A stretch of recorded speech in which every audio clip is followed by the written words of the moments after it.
Hello everybody and welcome back to World of Warships Legends. My name is Spartan Elite 43 and tonight we are taking our very first look at the brand new Tier 6 British battleship Collingwood.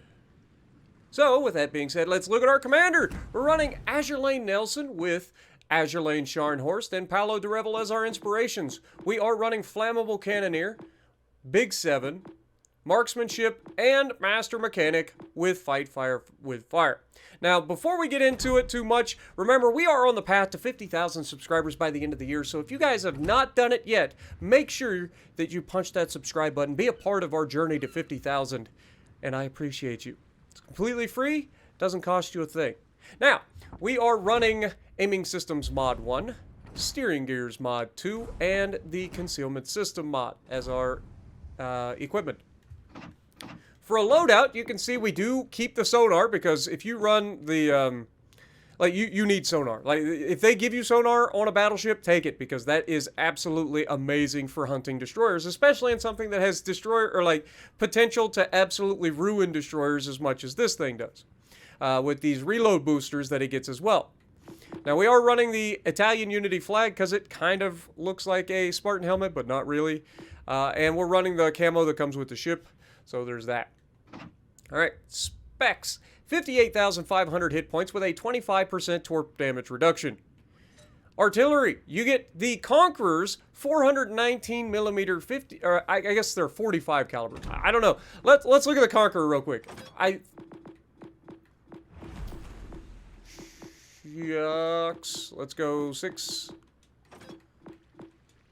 There we go. All right, so Conqueror. Yes, they are the 40. Oh, these are Mark IIs versus the Mark Is that are on the Collingwood. So there's that. Okay, so basically Conqueror guns on this thing, which are fantastic. Let's get that out of the way. But 419 millimeter 45 caliber Mark I twin turrets. So you get 6 guns. All at the front. It is basically a Nelson, except not quite as armored as a Nelson. I know nobody in their life has ever gone, yeah, it's not quite as armored as a Nelson. No, the Nelson has no armor. This thing just has even less. 18.2 kilometer firing range with this build. You may want to run a flag on this, the Epic Battle Booster, to give you a little bit more range. Reload time, though, is fantastic. 24.6 seconds on 419. Somebody do the math real quick. Spartan, pull up your calculator. Math? That's not the calculator. That's Fitbit, Spartan. Come on, you're on the clock. 419. Oh, God. I don't know what it is. Crap. I don't know what the conversion is.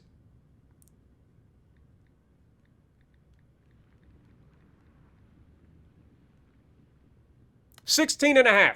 Okay, they're 16.5-inch guns. I was like, I don't think they're quite 17-inch guns, but they're, yeah. So 16.5-inch guns. But yes, I know that means absolutely nothing. But still, it's there. 180-degree turn time, as you'd expect, running this build is going to be slow. 45 seconds. HE maximum damage is 7,134 with a 47% chance to set fires, so very, very capable HE shells as you'd expect, and the AP also very capable. Some of the nastiest AP you're going to get at the tier. If not the nastiest AP you're going to get at this tier and potentially tier 7. 15,000 damage. That's disgusting. I think Georgia beats that, but I think that's it. Even the Iowas don't hit this hard. Now, obviously, this is a bigger shell, but still. Ridiculous. Secondary armament, you get 120 millimeter 40 caliber QF Mark 8s. You get 6 of those, reaching out to 5.2 kilometers, reloading in 5 seconds, doing 1,700 maximum HE shell damage, and an 8% chance to set fires. Then, for the second secondary armament, you have 152 millimeter 50 caliber Mark 22s. You get 12 of those, reaching out to 5.2 kilometers, and a 12-second reload time. They do a maximum HE shell damage of 2,150 and has a 9% chance to set fires. AA is abysmal on this thing. You basically have none. You have 20 millimeter Oerlikon Mark 4s. You get 24 of those, doing 86 damage per second, but they don't start until 2 kilometers. Then you have the 40 millimeter Vickers 2-pounder Mark 8s. You get 48 of those, doing 119 damage per second, but again, don't start until 2.5 kilometers.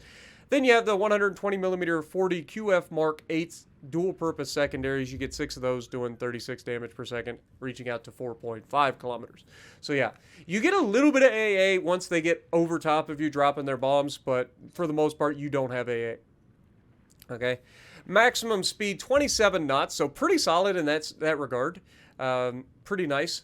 800-meter turning circles, also pretty nice. Not the best. It's not like, South Dakota class battleships, but it is very good for a battleship. And with this build, we got a 12.5-second rudder shift, which is also very, very nice. And considering you're going to be wanting to use that third turret as much as possible, you are going to need to be able to turn relatively quickly. Plus, like I said, this thing has no armor, so keep that in mind. 12.3 kilometer surface detectability. 10.3 by air, 2 is always guaranteed, and 14.3 kilometer detectability while firing in smoke. Stats. This is something I'm going to be adding into all of my stuff, my reviews, so you guys can see kind of where we're at, how I fared throughout my journey. So we have played 21 battles, we've won 14, we've lost 7. We have a 43% main gun accuracy, and we have survived only 10 of the 21 battles.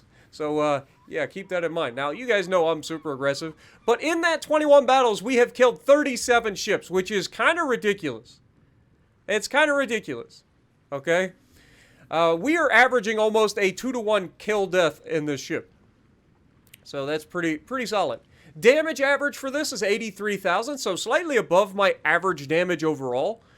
So pretty solid in that regard, and we've had some good games, but I had a lot of meh, not a whole lot to talk about games. And only had a couple of bad games out there. But I've gone against a lot of destroyers, so my damage games could be better if it wasn't just 5 or 4 destroyers every match, plus carriers. But you're going to see a ridiculous game, as you guys may already seen. You guys got some good stuff coming. Our average potential is only 675,000, which is surprising, considering how much this ship is easy to get rid of. But then again, it is pretty sneaky, so maybe that it has something to do with the potential being so low. But average XP is 1753, which is pretty good for a tier 6. And then our max ships destroyed 5 and aircraft destroyed 9 with a maximum damage of 199,451 with a max XP of 3279. So yeah, and in our best game in terms of potential, 1.3 million damage potential. Alright, so let's take a look at the armor. Much like the Nelson, it has no armor. Unlike the Nelson, it also has no armor over the center of the ship. Now, if you guys remember, Nelson has a decent little chunk of armor plating over here on the side of the ship. It's flat, so you have to angle it perfectly to deflect shots, but at least it has something. Here, we don't have any armor. It's 26mm bow, which means nothing. You're going to get shredded by anything 15 inches and up, as you'd expect from most battleships at this tier. But that 26mm also extends to the side plating. So torpedo protection, you get 26mm over top of the Citadel. That's going to do nothing to help your Citadel. And then your deck also is 26mm right there, armor belt. So, yeah, you have no armor, and you have a raised Citadel.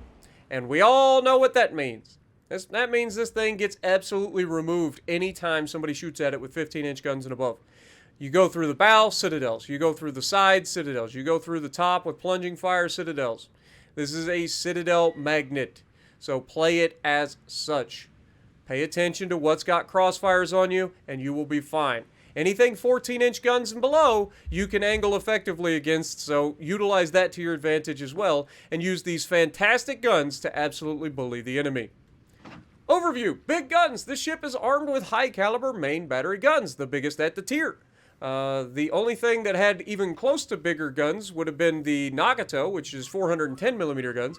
These are 419. So, much larger. Much larger. It's not that much larger, but larger enough. Reloader, above average main battery reload speed. Because they're dual turrets, they get fast reloads, and these things do reload very quickly. Barrage, it can be equipped with the main battery reload booster, which is insane. And not only does it get one, it gets 2 main battery reload boosters. Do not sleep on this thing. AP or HE, it will mess your day up. Collingwood, a battleship with main armament consisting of 6 419mm guns placed in 3 turrets at the ship's bow, similar to that of Nelson-class battleships. She was designed in 1942, but apparently never built. Or at least, not that I'm aware of. Let's take a look at her. I mean, it is a Nelson, let's be real. So it's an ugly duckling. It's not a good-looking battleship. That being said, I do like these 16.5-inch guns. These things are disgusting. You can see the large amount of secondaries here. The bigger guns right there waiting to tear some stuff up. The smaller guns towards the back of the ship and up here towards the mid-front to help protect you a little bit from the A planes and B destroyers that may be behind you. But all of that being said, let's get to the gameplay. Alrighty, so we're going to be on North, and we are in the Collingwood. And we're top tier, and it's a carrier game. Now, I have played this thing as bottom tier on several occasions against tier 7 battleships, and it hangs in there. Obviously, it's weak with getting hit, but other than that, like, the only weakness that this thing has is armor. Everything else about this ship is pretty solid. Like, I have not had too much trouble putting out decent damage games and holding my own against multiple destroyers, even in close range. Like, I've had the amount of games that I've had today with like 4 or 5 destroyers has been kind of nutty. And I've done well in every single one of them, with the exception of maybe 2 games total. And that isn't because I didn't have, like, I did poorly. Like, the one game in particular that I did, like, my worst game, which was like 13,000 damage, I literally took all of the health off of 3 separate destroyers that were lower tier, or tier 6 or lower, and just was not able to finish them off, and they just kept torping at me, and eventually they did catch me. But it wasn't even a flood from the one destroyer that actually done me in. It was a flood from the carrier. But right out the gate, you can see the AP slaps. 20k on the broadside Fuso. We're going to turn in, try to avoid getting slapped here, and that's when we realize the Andre Adoria is shooting HE. So we're going to go ahead and see if we can't slap the Fuso again here before he gets behind the island. You know, we citadeled him once, we can do it again if we get a chance. But he takes a shot at us. We're decently angled there, so we take very little. The Andre Adoria putting himself in a position where he can't really do anything other than just keep spamming HE as he runs for his life. And we're going to see if we can't reach out and touch him. Now, I will say this about these guns. These guns are fantastic, but they also will troll you. No joke. These guns are very, very accurate at times, and then other times they make you want to throw your controller through the window. That's just how they are. So, put that in your head immediately, and don't forget about it, right? Like, just assume that their guns are going to troll you, and you will be surprised for the good more often than not. But here, we're going to try to catch him again, and he's turning towards us. Then we're going to go ahead, switch over to HE, and prepare for shooting at the enemy destroyer in a moment. But you can see a couple of shells hit, and we get basically nothing out of it. Now, there is a case to be made for those people who want to spam just HE out of this thing. Again, it's essentially a Conqueror.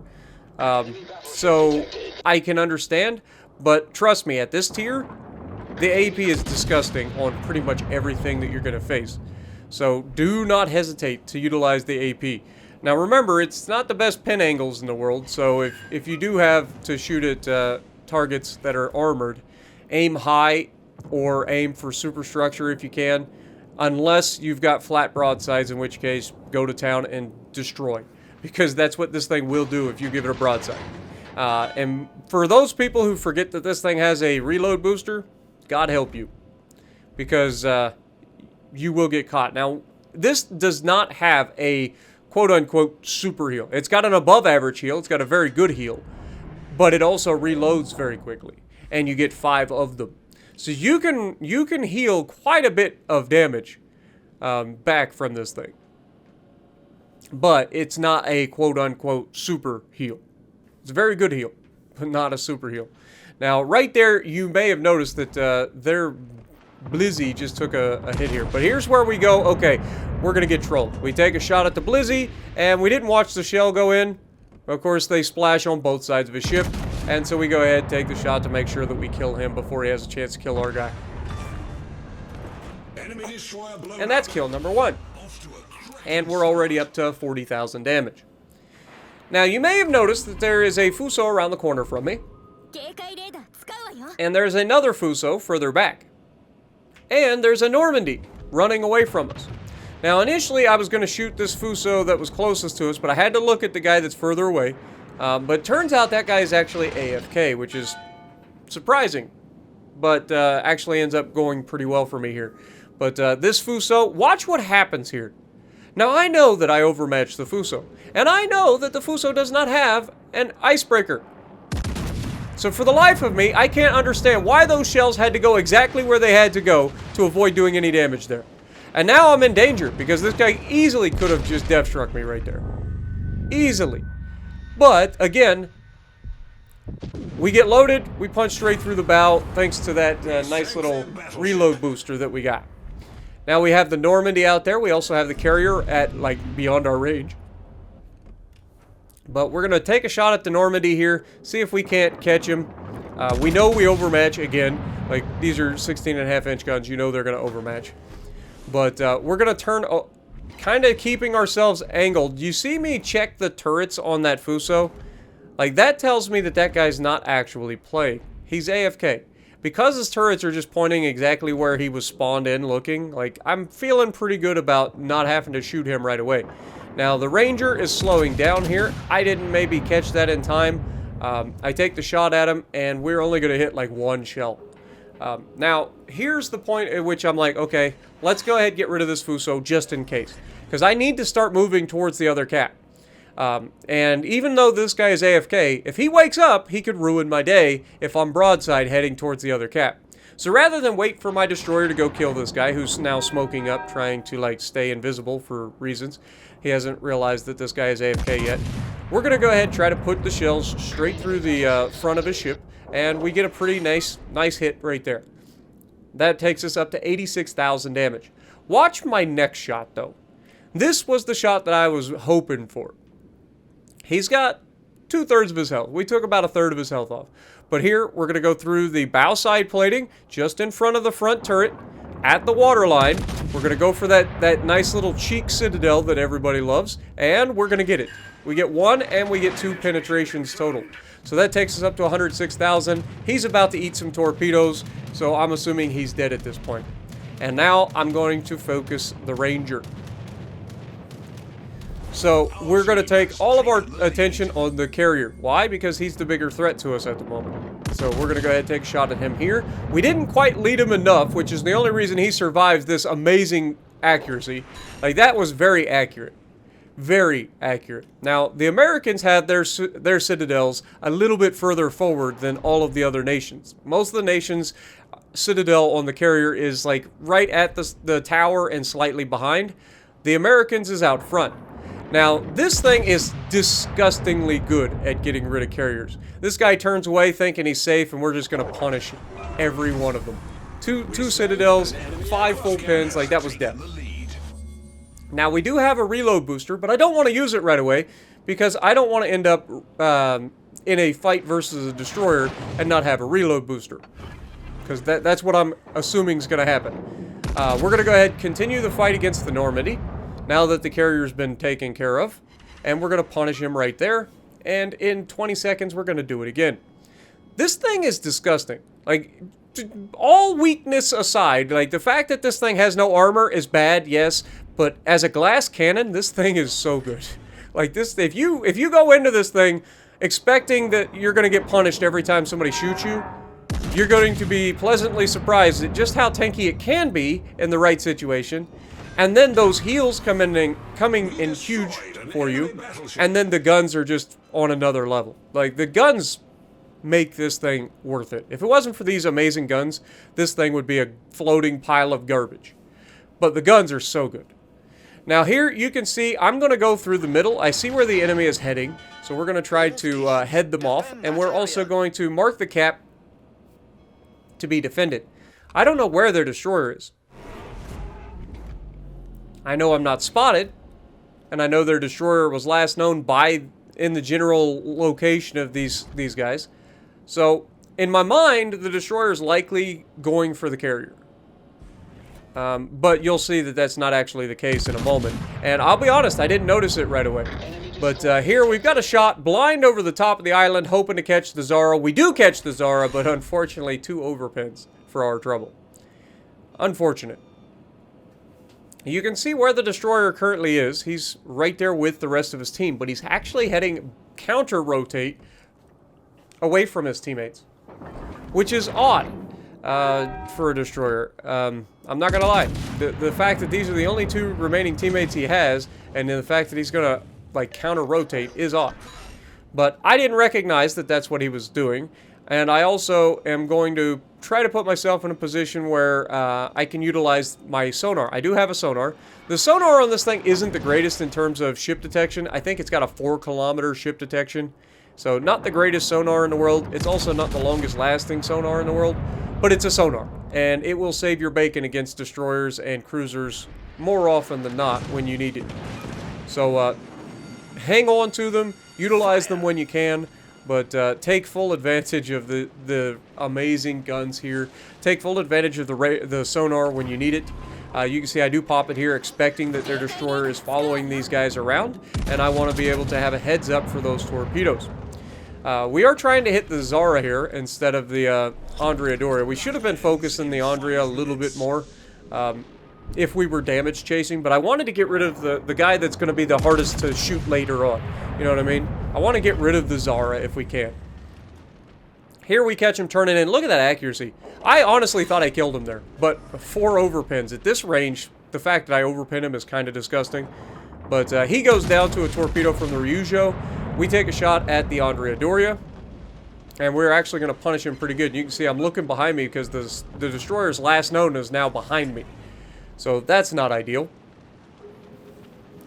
So we're going to go ahead and try to take care of this Andrea Doria again. He's very, very close to being killed. So I'm hoping that 1 or maybe 2 shots. We did use our reload booster, unfortunately, here, because we thought we could kill both of them, or at least do a lot of damage to them, to maybe get us close. Because we're getting close to 200,000 damage at this point. We're like, okay, could we break 200k?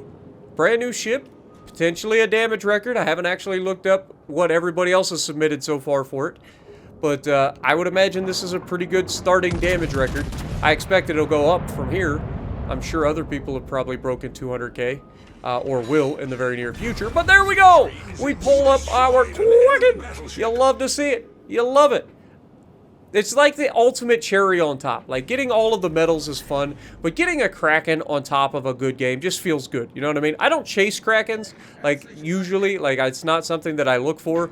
But when you're having a good game and that you see that Kraken pop up on your screen, you're like, okay, all right, we had a fun game.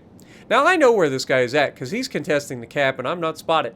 Which means he's right around this island. So watch what I'm doing here. I don't want to look towards the island because I know that's where he's at. If he comes and rushes me, which is what I anticipate him doing, I need to have my guns further forward because these rotate slowly. At closer ranges, it's going to be hard to keep up with a destroyer. He comes around the corner. We've got our guns ready. We take the shot, and we hit him with 5 shells and leave him alive.